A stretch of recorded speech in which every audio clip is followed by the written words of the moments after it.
Hey, Abby. So it'll be easier if I just go through the video to show the experience. Yeah, when students are working on Chromebooks and they install, as you can see here in the student Chromebook, tab scissors and tab glue, the reason it doesn't work when they click it is because the students are always in full screen mode. So see how this window is maximized?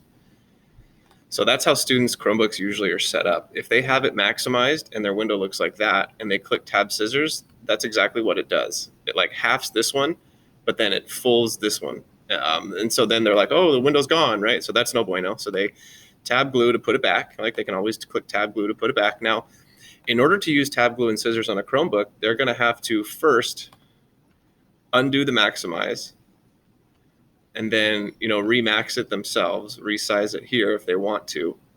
But you'll notice that now that I'm out of full screen kind of mode here, now when I click this tab scissors, it splits it nicely and there's no problem.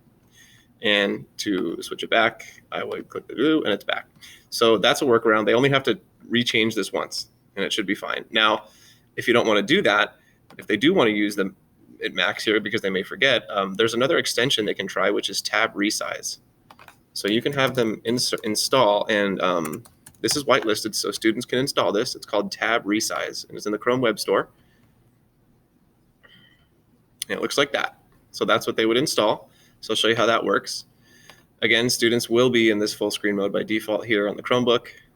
So for tab resize, basically what they do is they click it, and they can select how they want. So they have different orientations. And this is cool because let's say they have 3 or 4 docs they want to look at 1, 2, 3 in the same screen here.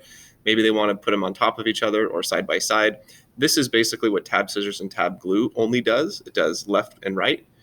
And it kind of tells you what it is. So if my mouse cursor is here, if I move it and I click it again, it's going to show me this orientation. This Google Doc will be the left column. This future forward will be the right one. So if I click that, I can do it, and then they're there. Now to undo it, they would go back in and they would undo. There are some shortcuts though with tab resize. So if I do tab resize and I do a Control Shift 2, automatically boom.